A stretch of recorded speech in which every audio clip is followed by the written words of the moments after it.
Welcome to the Sagebrush Trail. Stories of the West, from the prairies to the Yukon. I'm Mardell, reading Riders of the Purple Sage by Zane Grey.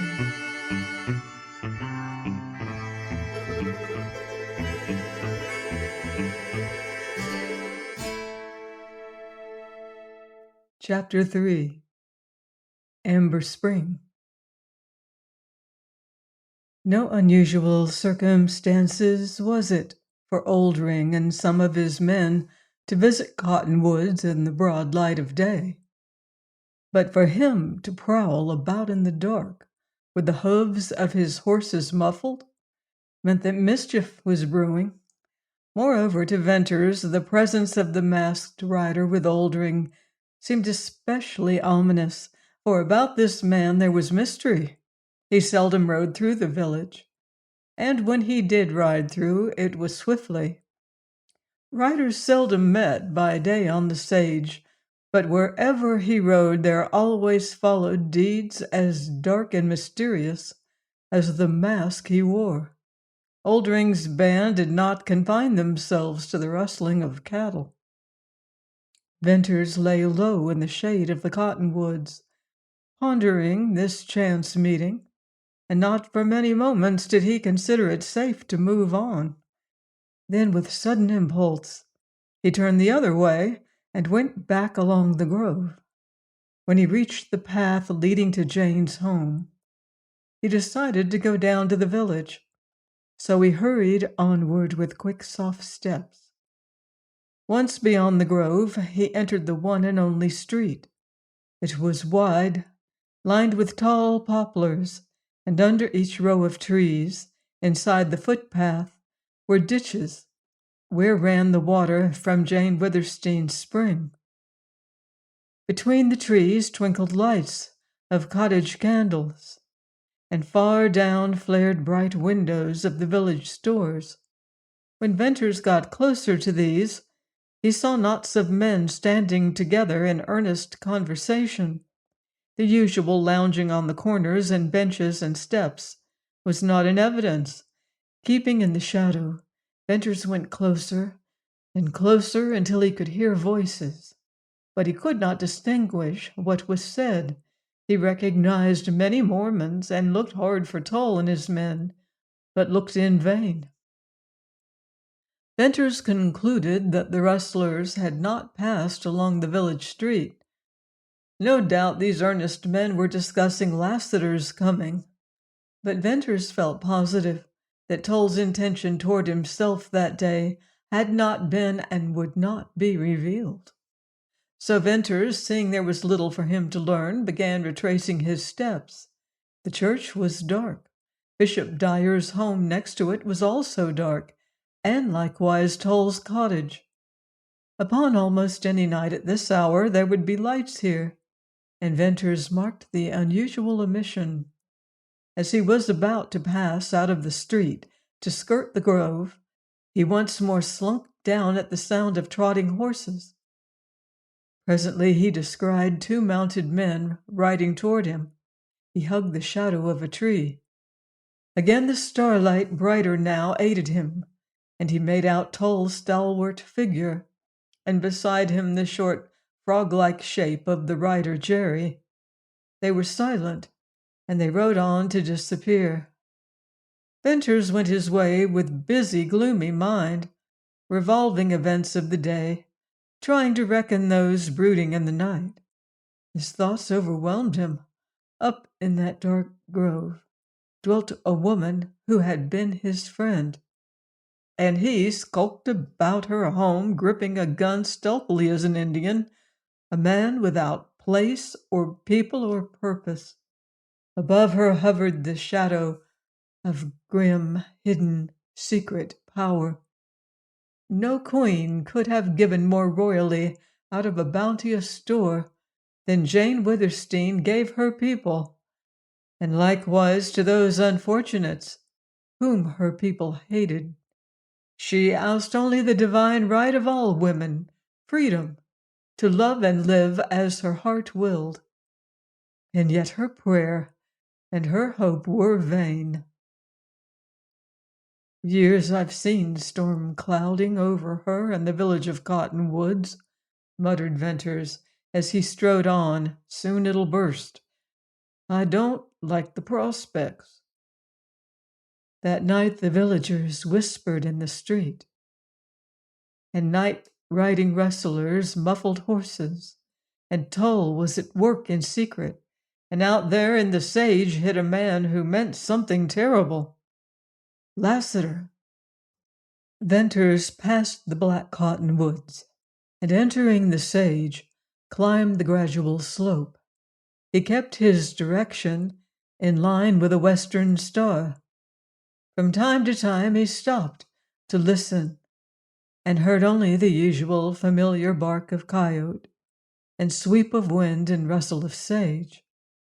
Presently a low jumble of rocks loomed up darkly somewhat to his right, and turning that way he whistled softly. Out of the rocks glided a dog that leapt and whined about him. He climbed over rough, broken rock, picking his way carefully, and then went down. Here it was darker and sheltered from the wind. A white object guided him. It was another dog, and this one was asleep, curled up between a saddle and a pack. The animal awoke and thumped his tail in greeting. Ventners placed the saddle for a pillow, rolled in his blankets, with his face upward to the stars. The white dog snuggled close to him. The other whined and pattered a few yards to the rise of ground, and there crouched on guard. And in that wild covert, Venters shut his eyes under the great white stars and intense vaulted blue, bitterly comparing their loneliness to his own, and fell asleep. When he awoke, day had dawned, and all about him was bright steel gray. The air had a cold tang. Arising, he greeted the fawning dogs and stretched his cramped body, and then gathering together bunches of dead sage sticks, he lighted a fire. Strips of dried beef, held to the blaze for a moment, served him and the dogs. He drank from a canteen. There was nothing else in his outfit. He had grown used to a scant fire. Then he sat over the fire, palms outspread, and waited. Waiting had been his chief occupation for months, and he scarcely knew what he waited for, unless it was the passing of the hours. But now he sensed action in the immediate present. The day promised another meeting with Lassiter and Zane, perhaps news of the rustlers. On the morrow he meant to take the trail to Deception Pass. And while he waited, he talked to his dogs. He called them Ring and Whitey. They were sheep dogs, half collie, half deerhound, superb in build, perfectly trained. It seemed that in his fallen fortunes these dogs understood the nature of their value to him and governed their affection and faithfulness accordingly. Whitey watched him with the somber eyes of love, and Ring, crouched on the little rise of ground above, kept tireless guard. When the sun rose, the white dog took the place of the other, and Ring went to sleep at his master's feet. By and by, Venters rolled up his blankets and tied them and his meager pack together, then climbed out to look for his horse. He saw him presently a little way off in the sage and went to fetch him. In that country, where every rider boasted of a fine mount and was eager for a race, where thoroughbreds dotted the wonderful grazing ranges, Venters rode a horse that was sad proof of his misfortunes. Then, with the back against a stone, Venters faced the east, and stick in hand and idle blade he waited. The glorious sunlight filled the valley with purple fire. Before him, to left, to right, waving, rolling, sinking, rising like low swells of a purple sea, stretched the sage. Out of the grove of cottonwoods, a green patch on the purple, gleamed the dull red of Jane Withersteen's old stone house, and from there extended the wide green of the village gardens and orchards. marked by the graceful poplars, and farther down shone the deep, dark richness of the alfalfa fields. Numberless red and black and white dots speckled the sage, and these were cattle and horses. So, watching and waiting, Venters let the time wear away. At length he saw a horse rise above a ridge, and he knew it to be Lassiter's black. Climbing to the highest rock so that he would show against the skyline, he stood and waved his hat. The almost instant turning of Lassiter's horse attested to the quickness of that rider's eye. Then Venters climbed down, saddled his horse, tied on his pack, and with a word to his dogs, was about to ride out to meet Lassiter, when he concluded to wait for him there on higher ground where the outlook was commanding. It had been a long while since Venters had experienced friendly greeting from a man. Lassiter's warmed in him something that had grown cold from neglect, and when he had returned it, with a strong grip of the iron hand that held his, and met the gray eyes, he knew that Lassiter and he were to be friends. "Venters, let's talk a while before we go down there," said Lassiter, slipping his bridle. "I ain't in no hurry. Them sure fine dogs you've got." With a rider's eye, he took in the points of Venter's horse, but did not speak his thought. "Well, did anything come off after I left you last night?" Venters told him about the rustlers. "I was snug hid in the sage," replied Lassiter, "and didn't see or hear no one. Oldrin's got a high hand here, I reckon. It's no news up in Utah how he holes in canyons and leaves no track." Lassiter was silent a moment.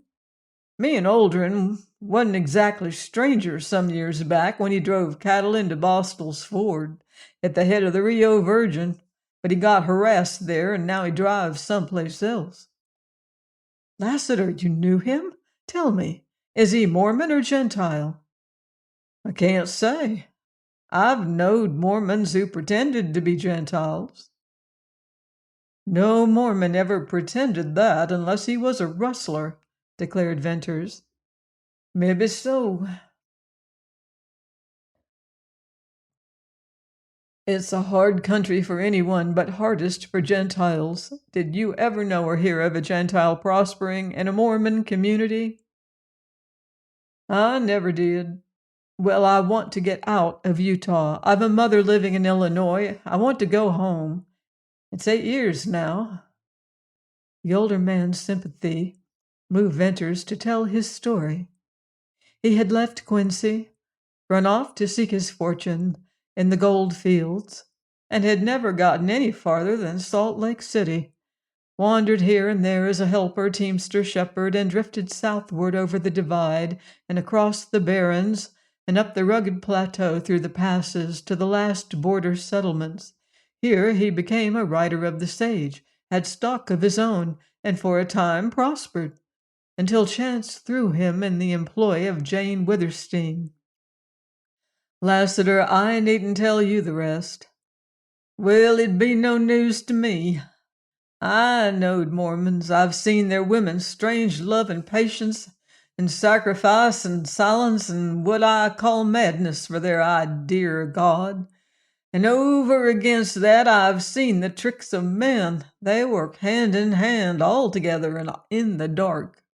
No man can hold out against them unless he takes to packing guns, for Mormons are slow to kill.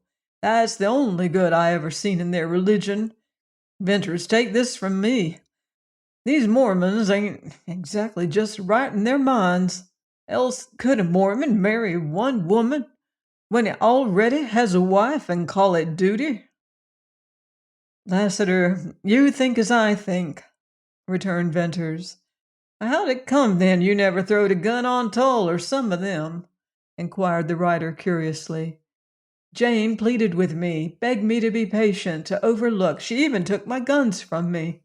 I lost all before I knew it," replied Venters with a red color in his face. "But Lassiter, listen. out of the wreck.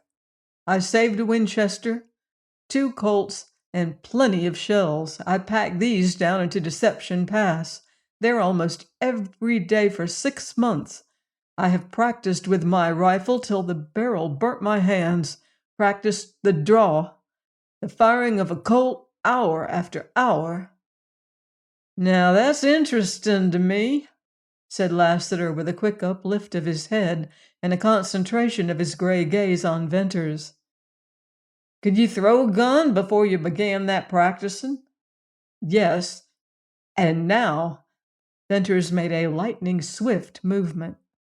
Lassiter smiled, and then his bronzed eyelids narrowed till his eyes seemed mere gray slits.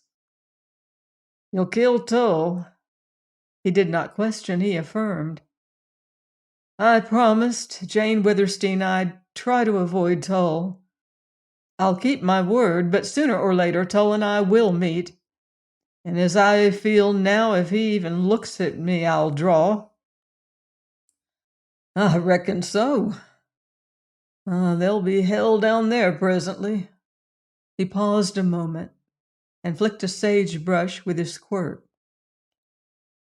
Venters, seeing as you're considerable worked up, tell me Millie Earne's story. Venters' agitation stilled to the trace of suppressed eagerness in Lassiter's query. Millie Earne's story? Well, Lassiter, I'll tell you what I know. Millie Earne had been in Cottonwoods years when I first arrived there, and most of what I tell you happened before my arrival. I got to know her pretty well. She was a slip of a woman and crazy on religion. I conceived an idea that I never mentioned. I thought she was at heart more Gentile than Mormon, but she passed as a Mormon, and certainly she had the Mormon woman's locked lips. You know, in every Mormon village there are women who seem mysterious to us, but about Millie there was more than the ordinary mystery. When she came to Cottonwood, she had a beautiful little girl whom she loved passionately. Millie was not known openly in Cottonwoods as a Mormon wife. That she really was a Mormon wife, I have no doubt. Perhaps the Mormon's other wife or wives would not acknowledge Millie. Such things happen in these villages. Mormon wives wear yokes, but they get jealous. Well, whatever had brought Millie to this country, love or madness of religion, she repented of it. She gave up teaching the village school. She quit the church, and she began to fight Mormon upbringing for her baby girl. Then the Mormons put the screws. Slowly, as is their way. At last the child disappeared.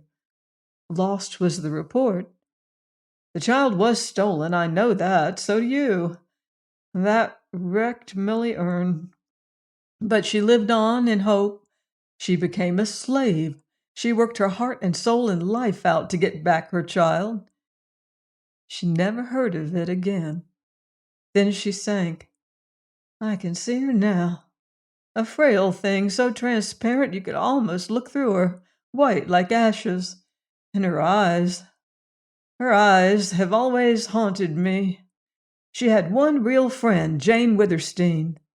But Jane couldn't mend a broken heart. And Millie died. For a moment Lassiter did not speak or turn his head. The man? He exclaimed presently in husky accents. I haven't the slightest idea who the Mormon was, replied Venters, nor has any Gentile in Cottonwoods. Does Jane Withersteen know? Yes, but a red-hot running iron couldn't burn that name out of her.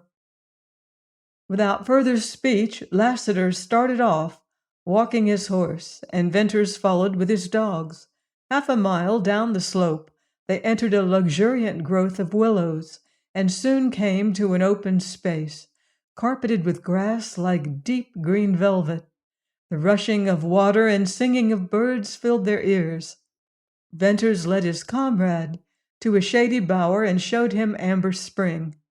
It was a magnificent outburst of clear, amber water pouring from a dark stone-lined hole.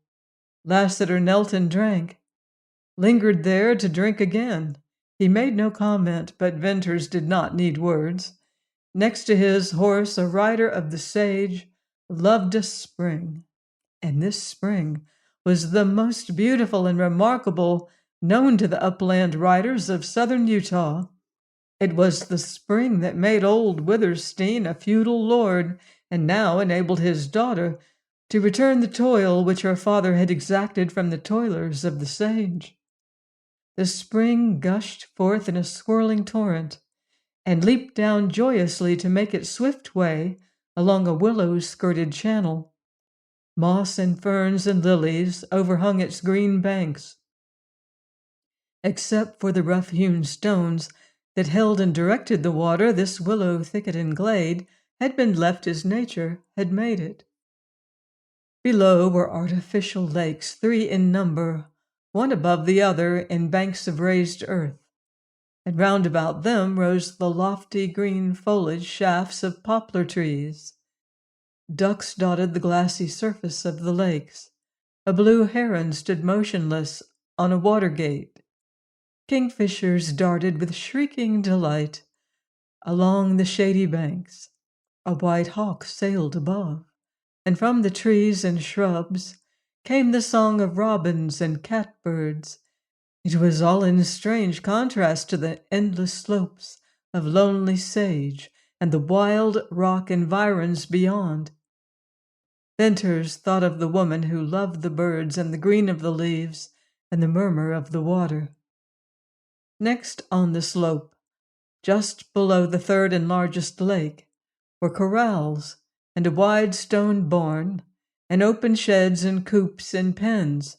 Here were clouds of dust and cracking sounds of hoofs and romping colts and hee-hawing burros.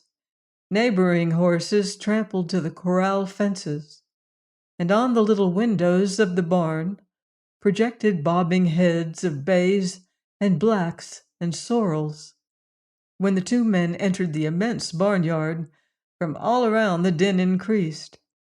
This welcome, however, was not seconded by the several men and boys who vanished on sight. Venters and Lassiter were turning toward the house when Jane appeared in the lane, leading a horse. In riding skirt and blouse, she seemed to have lost some of her statuesque proportions and looked more like a girl rider than the mistress of Witherstein. She was brightly smiling, and her greeting was warmly cordial. "Good news," she announced. "I've been to the village. All is quiet. I expected, I don't know what, but there's no excitement, and Tull has ridden out on his way to Glaze." "Tull gone?" inquired Venters with surprise. He was wondering what could have taken Tull away. Was it to avoid another meeting with Lassiter that he went? Could it have any connection with the probable nearness of Old Ring and his gang? "Gone, yes, thank goodness," replied Jane. "Now I'll have peace for a while. Lassiter, I want you to see my horses. You are a rider, and you must be a judge of horseflesh. Some of mine have Arabian blood. My father got his best strain in Nevada from Indians who claimed their horses were bred down from the original stock left by the Spaniards." "Well, ma'am, the one you've been riding takes my," said Lassiter, as he walked round the racy, clean-limbed, and fine-pointed roan. "Where are the boys?" she asked, looking about. "Jude, Paul, where are you? Here, bring out the horses." The sound of dropping bars inside the barn was the signal for the horses to jerk their heads in the windows, to snort and stamp. Then they came pounding out of the door, a file of thoroughbreds, to plunge about the barnyard, heads and tails up, manes flying. They halted afar off, squared away to look, and came slowly forward with whinnies for their mistress and doubtful snorts for the strangers and their horses. "Come, come, come," called Jane, holding out her hands. What bells! Wrangle, where are your manners? Come, Black Star, come, Night. Oh, you beauties, my racers of the sage. Only two came up to her, those she called Night and Black Star. Venters never looked at them without delight. The first was soft, dead black, the other glittering black, and they were perfectly matched in size, both being high and long-bodied, wide through the shoulders, with lithe, powerful legs. That they were a woman's pets showed in the gloss of the skin, the fineness of mane. It showed, too, in the light of big eyes and the gentle reach of eagerness. "I never seen their like," was Lassiter's encomium. "And in my day I seen a sight of horses.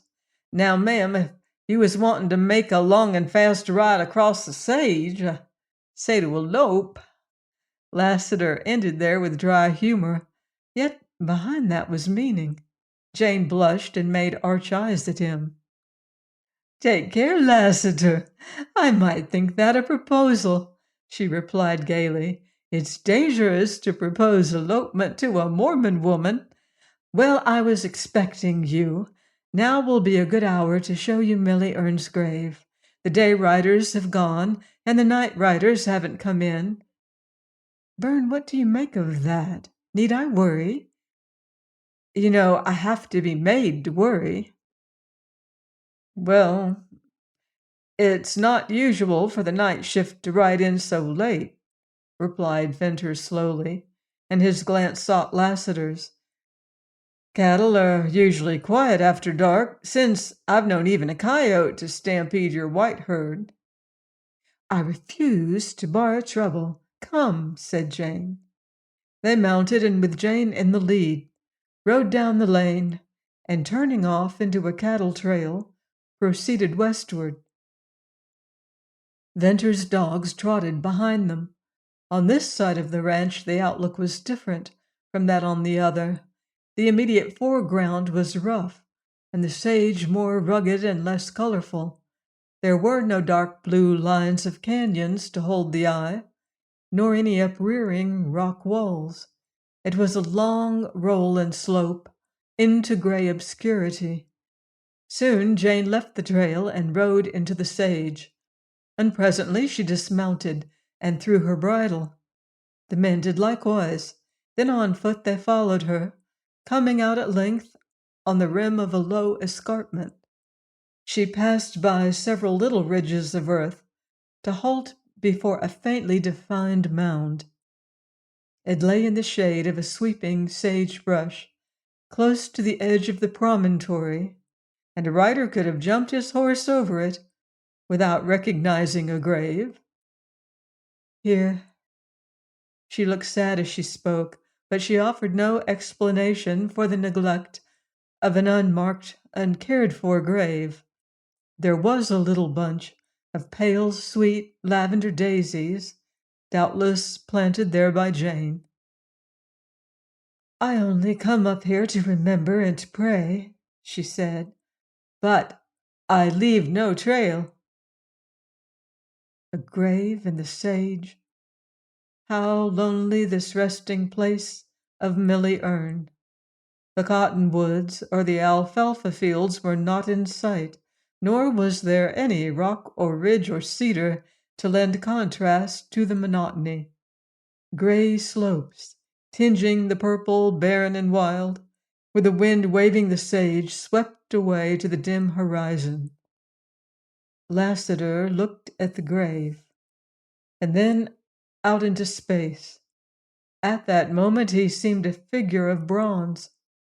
Jane touched Venter's arm and led him back to the horses. "Vern," cried Jane when they were out of hearing, "suppose Lassiter were Millie's husband, the father of that little girl lost so long ago." "It might be, Jane. Let us ride on. If he wants to see us again, he'll come." So they mounted and rode out to the cattle trail and began to climb. From the height of the ridge where they had started down, Venters looked back. He did not see Lassiter, but his glance, drawn irresistibly farther out on the gradual slope, caught sight of a moving cloud of dust. "Hello, a rider!" "Yes, I see," said Jane. "That fellow's riding hard. Jane, there's something wrong." "Oh, yes, there must be. How he rides!" The horse disappeared in the sage, and then puffs of dust marked his course. "He shortcut on us. He's making straight for the corrals." Venters and Jane galloped their steeds and reined in at the turning of the lane. This lane led down to the right of the grove. Suddenly into its lower entrance flashed a bay horse. Then Venters caught the fast rhythmic beat of pounding hoofs. Soon his keen eye recognized the swing of the rider in his saddle. "It's Judkins, your Gentile rider!" he cried. "Jane, when Judkins rides like that, it means hell." Join me next time for more Western adventure in Riders of the Purple Sage by Zane Grey, here on the Sagebrush Trail.